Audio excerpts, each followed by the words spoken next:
அன்பர் இயேசுவின் நல்ல நாமத்தில் வாழ்த்துக்கள். இந்த காரியம் முடியுமா அப்படின்னு சொல்லி கேள்வியோடு இருக்கீங்களா? இந்த கர்த்தருடைய ஆவியானவர் நம்மோடு பேசுகிறார். எசேயா தீர்க்கதரிசியின் புத்தகம் 46வது அதிகாரம் 11வது வசனம். அதை திட்டம் பண்ணினேன், அதை செய்து முடிப்பேன். எவ்வளோ அழகா சொல்றாங்க நம்ம அப்பா. அதை நான் தான் திட்டம் பண்ணேம்மா, உன் வாழ்க்கையில நான் தான் திட்டம் பண்ணினேன், அதை செய்து முடிப்பேன்.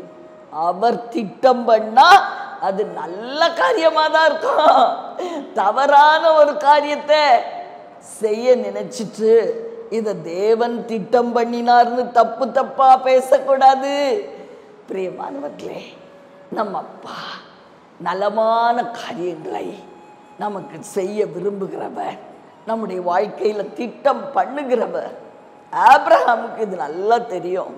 அதனாலதான் 100 வயதானாலும் கூட, சரீரம் செத்து போனாலும் கூட, தன் மனைவியினுடைய கர்ப்பம் செத்து போன நிலைமையிலும் கூட அவர் தேவாதி தேவனை நம்பினார். வேதம் சொல்லுகிறது, ரோமர் 4ஆம் அதிகாரத்துல அவர் எதிர்மறையான காரியங்கள் எல்லாம் எண்ணாதிருந்தாராம். எண்ணவே இல்லை. நம்ம என்ன செய்வோம்? தினமும் எண்ணி எண்ணி எண்ணி, சிலர் பார்த்தா கற்பனையிலே பெரிய கோட்டையே கட்டிடுவாங்க. பிரியமானவர்களே, கர்த்தருடைய ஆவியானவர் சொல்லுகிறார், நான் திட்டம் பண்ண காரியம் உங்ககிட்ட கூட நான் பேசியிருக்கிறேன். அதை குறித்து வார்த்தை மூலம் பேசியிருக்கிறேன். நீ மறந்துட்டியா? மறக்காத, அதை நான் நிறைவேற்றுவேன் என்று சொல்லுகிறார்.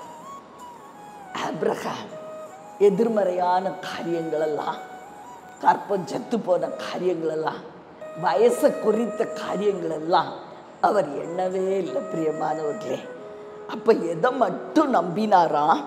தேவன் திட்டம் பண்ணினதை செய்து முடிக்க உண்மையுள்ளவர்னு முழு நிச்சயமாய் நம்பினார்னு வேதம் சொல்லுகிறது. முழு நிச்சயமா 100% நம்பணும். சூழ்நிலைகள் எல்லாம் மாறுதலா இருக்கலாம், கடன்காரங்க தொந்தரவு தாங்க முடியாம இருக்கலாம். பிரியமானவர்களே, டாக்டர்ஸ் உடைய ரிப்போர்ட்ஸ் எல்லாம் பயமுறுத்துகிறதா இருக்கலாம். ஜட்ஜஸ பார்க்கும் பொழுது உள்ளமெல்லாம் நடுங்கும். என்ன சொல்ல போறாங்களோ தீர்ப்பு. பிரியமானவர்களே, தேவன் உங்க வாழ்க்கையில திட்டம் பண்ணின அந்த நல்ல காரியம், உங்களை காப்பாற்றுகிற காரியம், உங்களை கனப்படுத்துகிற காரியம், உங்க கண்ணீரை துடைக்கிற காரியம், அது நிறைவேறும். நிறைவேறும், நிச்சயமாய் நிறைவேற்றி கொடுப்பேன் என்று பேசிக்கொண்டிருக்கிறார்.